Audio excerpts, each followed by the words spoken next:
இந்த வீடியோவில் நம்ம என்ன பார்க்க போறோம்னா விருச்சிக ராசிக்காரர்களுக்கு ஜூன் 2026 எத்தகைய ஒரு மாதமாக பலாபலன்கள் நிறைந்த ஒரு மாதமாக இருக்க போகிறதுங்கிறத சயின்டிபிக் வேதிக் அஸ்ட்ராலஜி முறையில துல்லியமான முறையில எதையும் மிகைப்படுத்தாமல் பரிகாரங்கள் மூட நம்பிக்கைகள் அது மாதிரி விஷயத்துக்கு போகாமல் நம்மளுடைய கர்மா எப்படி செயல்படுகிறது, அதுக்கு ஒளி தத்துவம் எப்படி துணை புரிகிறது, அந்த ஜோதிட சாஸ்திரம் இந்திய வேத ஜோதிட அடிப்படையில எப்படி செயல்படுகிறதுங்கிறத கோச்சார முறையில சனி பயிற்சி, குரு பயிற்சி, ராகுகேது பயிற்சி, மற்ற மாத கிரகத்தின் பயிற்சி எல்லாம் வைத்து உங்களுடைய ராசியான விருச்சிக ராசிக்கு எத்தகைய ஒரு அமைப்பு இருக்கு, அது மூலமா நம்ம சயின்டிபிக்கா என்ன எடுத்துக்கலாம், எது மாதிரி தாக்கத்தை கொடுக்க போகுதுங்கிறத நம்ம துல்லியமா இந்த வீடியோல பார்க்க போறோம். இப்ப பாருங்க, விருச்சிக ராசிக்கு குரு 8ஆம் இடத்துல அஷ்டமத்தில் இருந்த குரு கடந்த ஒரு வருடமாக இருந்த குரு மாதம் பிறந்ததுக்கு அப்புறமே முதல் 2வது நாள்லயே பாத்தீங்கன்னா ஜூன் 2 9ஆம் இடம் என்று சொல்லப்படுகிற பாக்கியஸ்தானத்துக்கு அந்த உச்சகுருவின் பார்வை ராசிங்கிற மனோகாரகன் மேல விடும்பொழுது மனசு புத்துணர்ச்சி பெறுகிறது. மனசு எப்படி புத்துணர்ச்சி பெறும்? ஏதோ ஒரு நல்ல விஷயம் நடந்தாதான் புத்துணர்ச்சி பெறும். சும்மா பழசையே நடந்துட்டு இருந்தா பெறுமா? பெறாது. ஸோ அது மாதிரி ஒரு வாழ்க்கையில டக்குன்னு நம்ம எதிர்பார்க்கிற ஒரு பல நாளா முயற்சி செய்துட்டு இருந்த விஷயங்கள் நடக்கக்கூடிய அமைப்புகள் வரும் பொழுது அப்பாடா அப்படின்னு மனசு கொஞ்சம் இலகுவாகி நம்ம கொஞ்சம் பழைய மாதிரி மன சஞ்சலங்களும் மன உளைச்சல்களும் இல்லாமல் கொஞ்சம் ஃப்ரீயா ஹாப்பியா இருக்கக்கூடிய அமைப்புக்கு அந்த குரு பயிற்சி ஒரு அருமையான தாக்கத்தையும் அருமையான ஒரு ஒரு வாழ்க்கை மாற்றத்தையும் கொடுக்குதுங்க. அது நம்ம ஃபர்ஸ்ட் பாயிண்டா எடுத்துக்கணும். செகண்ட் பாயிண்ட் பாருங்க, ராகு 4ஆம் இடத்துல, கேது 10ஆம் இடத்துல இருக்கும் பொழுது அந்த வேலை, தொழில், இடம், வீடு, இது மாதிரி நம்மளோட அன்றாட வாழ்க்கையில நம்ம சர்வைவல் இருக்கோம் பாத்தீங்களா, உத்தியோகம், தொழில்ன்ட்டு அதுல நிறைய முயற்சிகள் போயிட்டே இருக்கும். அதை குரு பார்க்காம இப்போ இதுவரை குரு பார்த்துட்டு இருந்தார். இப்ப குரு பாருங்க, ராசியை பார்க்கிறார், 3ஆம் இடத்துங்கிற முயற்சி ஸ்தானத்தை பார்க்கிறார், 5ஆம் இடங்கிற தன் வீட்டை பார்க்கிறார். அப்படிங்கிறப்ப இன்னும் கொஞ்சம் இதுவரைக்கும் போட்ட எஃபோர்ட்டுக்கு வேணுங்கிற ரிசல்ட்ஸ் கிடைக்கக்கூடிய ஒரு வருடத்துக்கு வேணுங்கிற ஆரம்ப கட்ட பவுண்டேஷனை கொடுக்கக்கூடிய ஒரு மாதமாக ஜூன் மாசம் 2026 விருச்சிக ராசிக்காரருக்கு அமைகிறது. அதே மாதிரி அந்த ராசி அதிபதி ஆகிய செவ்வாயே பாருங்க 6ஆம் இடத்திலேயே உச்சம் பெறுகிறார். என்ன ஆகுது, 6ல உச்சம் பெறும் பொழுது சில விஷயங்கள் நடக்கும். ஆனா கொஞ்சம் கோபதாபங்கள் இருக்கும், வம்பு வழக்குகள் இருக்கும், உடல் உபாதைகள் இருக்கும், நம்ம நினைச்ச மாதிரி நடக்காம கொஞ்சம் இரிட்டேட் ஆகிற அமைப்புகளும் இருக்கு. ஏன்னா 6ல உச்சம் பெற பார்த்தீங்களா. ஸோ கொஞ்சம் கைக்கு வந்தது வாய்க்கு வரவில்லை, கொஞ்சம் வில்லங்கமா தான் போகுது. அப்படிங்கிற மாதிரி ஒரு விஷயத்து மூலமாக நற்பயனை கொடுப்பாரு. ஏன்னா 7ஆம் இடத்துல சுக்கிரன், புதன், சூரியன் 8ஆம் இடத்துக்கு வரும்பொழுது சில பண வரவுகள், வரவேண்டிய பணம், சில ப்ராப்பர்ட்டியை கொடுத்து காசாக்குறது, அது மூலமா சில பிரச்சனையை சால்வ் பண்ணிக்கிறதுங்கிற மாதிரி நல்ல விஷயங்கள் நடக்கும். இருந்தாலும் மைண்ட் பாத்தீங்கன்னா 6ஆம் இடத்துல வச்சு பெறும் பொழுது நாம் உண்டு நமக்கு என்ன வருமோ அப்படி போய்க்கிறது நல்லதே ஒழிய நம்ம ஒருங்கிணைத்து எல்லாத்தையும் சேர்த்து வச்சு பங்குதாரர்களோட ஒத்துழைப்பெல்லாம் நம்ம எதிர்பார்த்தோம்னா கரெக்டா வராது. அதனால கொஞ்சம் வேகத்தை காட்டிலும் விவேகமாக நீங்கள் செயல்பட்டீங்க என்றால் இந்த ஜூன் மாதம் ஒரு அற்புதமான ஒரு சில பிரச்சனைகள், சில முடிச்சுகளை அவிழ்க்கக்கூடிய ஒரு மாதமாக நீங்க அதை மாற்றிக்கொள்ளலாம். நம்ம எல்லாத்துலயுமே கிரிட்டிக்கலா போகாமல் வேலை நடந்தா போதுங்கிற மாதிரி பார்க்கணும். நம்ம எல்லாமே உங்களுக்கு சாட்டிஸ்ஃபை ஆகுங்கிறது சொல்ல முடியாது.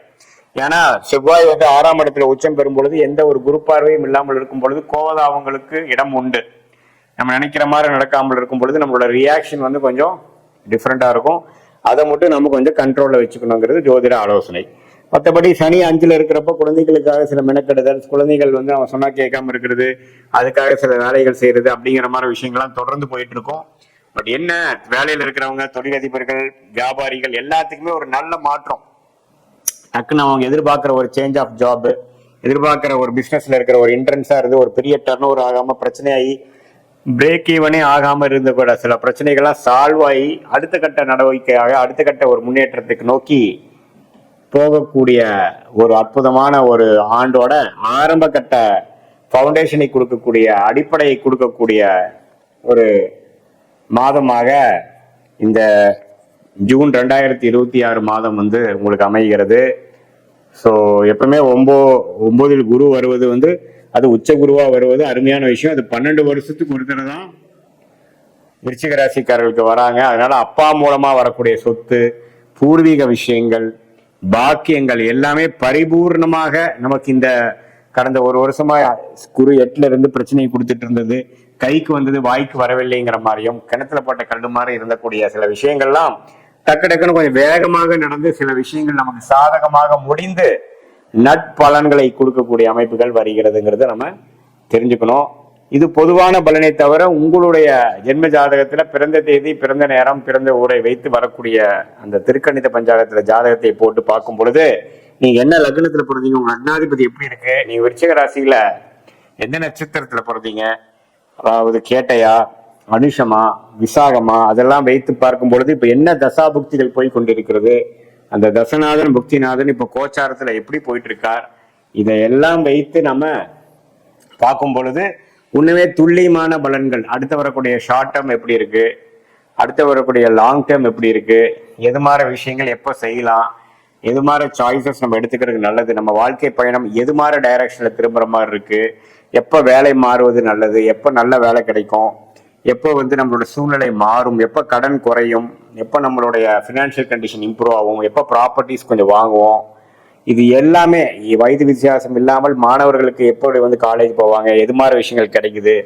வெளிநாடா உள்நாடா வெளி ஸ்டேட்டா அல்லது பக்கத்திலேவா, எந்த துறையில படிச்சா அவங்க நல்லது, இது மாதிரி அந்தந்த வயதினருக்கு ஏற்ற மாதிரி இருக்கக்கூடிய கேள்விகளுக்கு வேணுங்கிற உங்களுடைய இந்திய வேத ஜோதிட அடிப்படையிலான அந்த ஜோதிடத்தை உங்க ஜாதகத்தை போட்டு அந்த கிரகத்தோட ஸ்தான பலம், திக்பலம், திக்பலம் வச்சு உங்களுக்கு எது மாதிரி ஒரு அமைப்பை கொடுக்கிறார், அந்த கிரகம் எது மாதிரி அமைப்பை கொடுக்கறதுக்காக இருக்கு, பாஸ்ட் லைஃப் பார்க்கும் பொழுது உங்களுக்கு சிங்க் ஆகி பாஸ்ட் எப்படி போச்சு, இப்ப பிரசன்ட் எது மாதிரி சிச்சுவேஷன்ல இருக்கு, அடுத்து வரக்கூடிய ஷார்ட் டேர்ம் எப்படி இருக்கு, லாங் டேர்ம் ஃபியூச்சர் எப்படி இருக்குதுங்கிறதெல்லாம் நம்ம அனலைஸ் பண்ணி துல்லியமாக தசா புக்தி அந்தரம் சூக்ஷ்மம் வரை நம்ம பிரித்து பார்த்து துல்லியமாக இந்த தசாபுக்திகள் அடிப்படையிலையும் இந்த நம்ம சொன்ன கோச்சார அடிப்படையிலான குரு பயிற்சி, ராகு பயிற்சி, ராகு பயிற்சி, சனி பயிற்சி, இப்ப வரக்கூடிய அடுத்தடுத்து வரக்கூடிய மாதத்தின் பயிற்சியின் தாக்கங்கள் விருச்சிக ராசிக்கு எப்படி இருக்குன்னு வச்சு பார்க்கும் பொழுது உண்மையே துல்லியமான பலன்கள் நம்ம எடுத்து அதுக்கு தகுந்த மாதிரி முடிவுகளை நாம எடுத்து